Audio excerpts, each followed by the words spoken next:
தொடர்ந்து இதில் உரிமை மீறல்கள் இந்த மாதிரி பல்வேறு விஷயங்கள் நடக்குது. அதில் பார்த்திங்கன்னா சிறையில் ஓசி டீம் இன்னும் ஒரு டீம் வச்சுருக்காங்க. அந்த டீம் யூனிஃபார்மே போட மாட்டாங்க. அவங்க யாரை வேணாலும் எந்த ராத்திரியிலையும் போய் பேசுவாங்க, அடிப்பாங்க, என்ன வேணாலும் செய்வாங்க. பாக்கெட்டில் செல்ஃபோனோடய ட்ராவல் பண்ணுறாங்க. திருச்சி மத்திய சிறையில் காவல் அடைப்பில் CP1 22வது செல்லில் இருந்த வெற்றிவேல் தஞ்சையை சேர்ந்தவர்.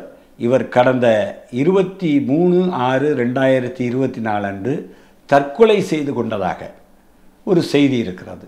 அது ஒரு ஹாஸ்பிட்டல் மாதிரி, ஒரு வீடு மாதிரி, ஒரு ஹாஸ்டல் மாதிரி அது இருக்க வேண்டியது, ஒரு கண்காணிப்பான இடம். அதில் குறிப்பாக CP1ன்றது மிகவும் கண்காணிப்பாக இருக்கக்கூடிய கேமராக்கள் பொருத்தப்பட்டு இருக்கக்கூடிய இடம். திருச்சி மத்திய சிறையில் மருத்துவர் உள்ளாரா? அந்த மருத்துவர் எவ்வளோ நேரம் சிறைச்சாலைக்குள் உள்ள மருத்துவமனையில் இருக்கிறார்?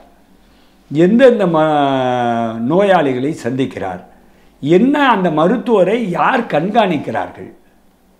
இப்போ இது எதுவுமே நடக்கிறதில்ல. குறிப்பாக இந்த முருகானந்தமும் பெரியசாமி போன்ற ஒரு 7-8 பேர் இருக்கிறாங்க. இவர்களை கண்டால் அச்சத்தில் நடுங்குகிறார்கள்.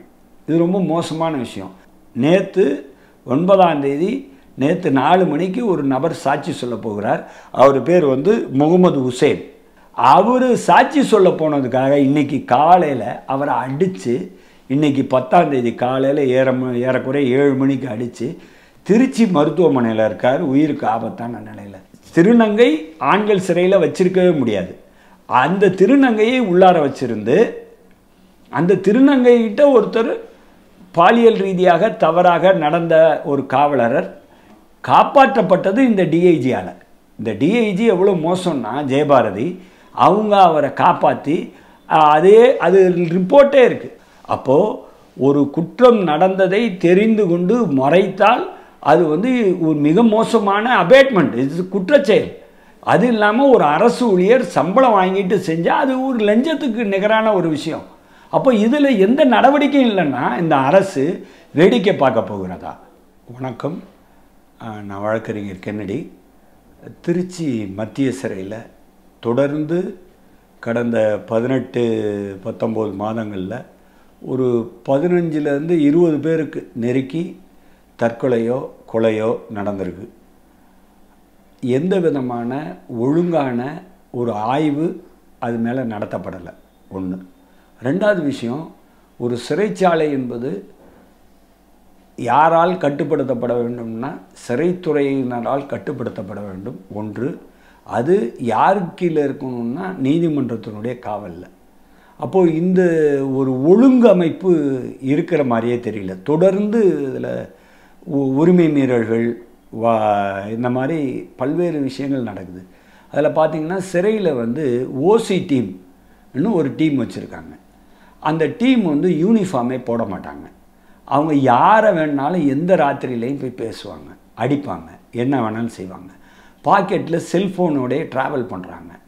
ஏற்கனவே அங்கே இருந்த சிறைத்துறை டிஐஜியாக இருந்த ஜெயபிரதா இருக்கும்போது, அதே மாதிரி ஆண்டாள்ன்றவங்க எஸ்பியாக இருந்தாங்க. இருக்கும்போது திருச்சி மத்திய சிறையில் காவல் அடைப்பில் CP1 22வது செல்லில் இருந்த வெற்றிவேல் தஞ்சையை சேர்ந்தவர். இவர் கடந்த 23/6/2024 அன்று தற்கொலை செய்து கொண்டதாக ஒரு செய்தி இருக்கிறது. அதற்காக கிரைம் நம்பர் 227/2024 என்கின்ற கிரைம் நம்பரில் அது KK நகர் போலீஸ் கிரைம் நம்பர் கொடுத்துருக்காங்க. அது தொடர்பான விசாரணை JM2ல் நடக்குது. திருச்சி JM2ல் சிறையில் ஒரு கவுன்சிலர் இருக்காங்க, ஒரு சோஷியல் சர்வீஸ் இவங்க இருக்காங்க, அதை தாண்டி மருத்துவர் இருக்காங்க. ஒருத்தவங்களுக்கு உள்ள சிதைவோ உள்ள பிரச்சனையோ மற்ற சிக்கல்கள் இருக்கும்போது இவர்கள் கண்காணிக்கப்பட்டு அவர்களை பத்திரமாக வைத்திருக்க வேண்டியது தான். அது ஒரு ஹாஸ்பிட்டல் மாதிரி, ஒரு வீடு மாதிரி, ஒரு ஹாஸ்டல் மாதிரி அது இருக்க வேண்டியது, ஒரு கண்காணிப்பான இடம். அதில் குறிப்பாக CP1ன்றது மிகவும் கண்காணிப்பாக இருக்கக்கூடிய கேமராக்கள் பொருத்தப்பட்டு இருக்கக்கூடிய இடம். அதில் 22வது செல்லில் தான் இவர் இருந்திருக்கிறார். இவர் இறந்த தேதி ரொம்ப வருத்தத்துக்குரிய விஷயம். அதுக்கு முன்னாடி 10 நாளோ ஏதோ ஒரு இன்னொருத்தர் மதுரைக்கு எடுத்து செல்லும் வழியில் இறந்து விட்டதாக செய்தி சொல்கிறாங்க. அப்போ இந்த சிறையில் உண்மையாக மருத்துவர் இருக்கிறாங்களா? திருச்சி மத்திய சிறையில் மருத்துவர் உள்ளாரா? அந்த மருத்துவர் எவ்வளோ நேரம் சிறைச்சாலைக்குள் உள்ள மருத்துவமனையில் இருக்கிறார்? எந்தெந்த நோயாளிகளை சந்திக்கிறார்? என்ன அந்த மருத்துவரை யார் கண்காணிக்கிறார்கள்? இப்போ இது எதுவுமே நடக்கிறதில்ல. அப்போ சிறைக்கு ஒருத்தன் குற்றவாளின்னு சிறைக்கு போயிட்டா அவன் செத்து போனாலும் கவலை இல்லை, அவன் என்ன ஆனாலும் கவலை இல்லை, அவனை யார் வேணாலும் அடிக்கலாம். குறிப்பாக சிறைத்துறையில் இருக்கக்கூடிய இந்த ஓசி டீம் வெளியில் இருக்கக்கூடிய ரவுடிகளை விட மோசமாக இருக்காங்க. வெளியில் இருக்கக்கூடிய ரவுடியை கண்டால் எப்படி மக்கள் அச்சுறுந்து ஓடுவார்களோ அதே மாதிரி சிறையில் அடைக்கப்பட்டிருக்கக்கூடிய குற்றம் சாட்டப்பட்டவர்கள், குறிப்பாக இந்த முருகானந்தமும் பெரியசாமி போன்ற ஒரு 7-8 பேர் இருக்கிறாங்க. இவர்களை கண்டால் அச்சத்தில் நடுங்குகிறார்கள். இது ரொம்ப மோசமான விஷயம்.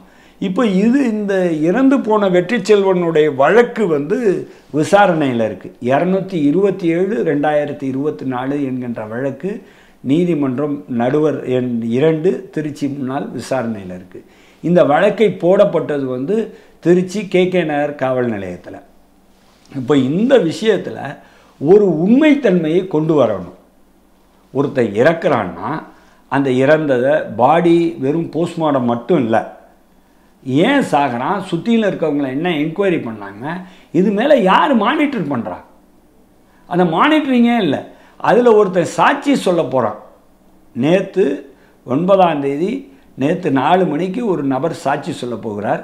அவர் பேர் முகமது ஹுசேன். அவர் வேற ஒரு வழக்கில் சிறையில் இருக்கிறார். அவரும் தண்டனை CP1ன்றது தண்டனைக்கான மிக கண்காணிப்பான அறை, அதில் இருக்கிறார். அவர் சாட்சி சொல்ல போனதுக்காக இன்றைக்கி காலையில் அவரை அடித்து, இன்றைக்கி 10ஆம் தேதி காலையில் ஏறக்குறைய 7 மணிக்கு அடித்து திருச்சி மருத்துவமனையில் இருக்கார், உயிருக்கு ஆபத்தான நிலையில். இப்போ இது ரொம்ப மோசமான, மிகவும் வருத்தத்தக்கக்கூடிய ஒரு விஷயம். சிறைத்துறை தொடர்பான பல்வேறு உச்சநீதிமன்ற வழிகாட்டல்களை மீறியே நடக்குது. இதுக்கு முன்னாடியே அதே சிறைத்துறையில் அதே பகுதியில் ஒரு திருநங்கை ஆண்கள் சிறையில் வச்சிருக்கவே முடியாது. அந்த திருநங்கையை உள்ளார வச்சிருந்து அந்த திருநங்கைகிட்ட ஒருத்தர் பாலியல் ரீதியாக தவறாக நடந்த ஒரு காவலர் காப்பாற்றப்பட்டது இந்த டிஐஜியால். இந்த டிஐஜி எவ்வளோ மோசம்னா ஜெயபாரதி, அவங்க அவரை காப்பாற்றி அது ரிப்போர்ட்டே இருக்குது, தமிழ்ச்செல்வனுடைய ரிப்போர்ட்லேயே இருக்குது இந்த மாதிரி அப்யூஸ் இருக்குன்னு. அதே மாதிரி திருச்சி டிஃபென்ஸ் கவுன்சிலோட ரிப்போர்ட்டில் இந்த மாதிரி இருக்குன்னு இருக்குது. இன்னைய வரைக்கும் எஃப்ஐஆர் போட்டு அந்த முறைமீறல் நடந்தவரை கைது செய்யப்படலை. அதே மாதிரி அந்த டிஐஜி பேர்லேயும் எஸ்பி பேர்லேயும் எந்த நடவடிக்கையும் இல்லை. சும்மா ஒரு போஸ்ட் கொடுக்காமல் வச்சுருக்கதா விஷயம். அப்போது ஒரு குற்றம் நடந்ததை தெரிந்து கொண்டு மறைத்தால் அது ஒரு மிக மோசமான அபேட்மெண்ட், இது குற்றச்செயல். அது இல்லாமல் ஒரு அரசு ஊழியர் சம்பளம் வாங்கிட்டு செஞ்சால் அது ஒரு லஞ்சத்துக்கு நிகரான ஒரு விஷயம். அப்போ இதில் எந்த நடவடிக்கையும் இல்லைன்னா இந்த அரசு வேடிக்கை பார்க்க போகிறதா? இந்த அரசு பொதுவானது, மக்களுக்கான இந்த அரசு. உண்மையாக இந்த முதல்வர் கட்டாயம், இந்த முதல்வருக்கு நல்லா தெரியும் எமர்ஜென்சி பீரியடில் எப்படி சிறைத்துறை கொடூரமாக நடந்ததுன்னு.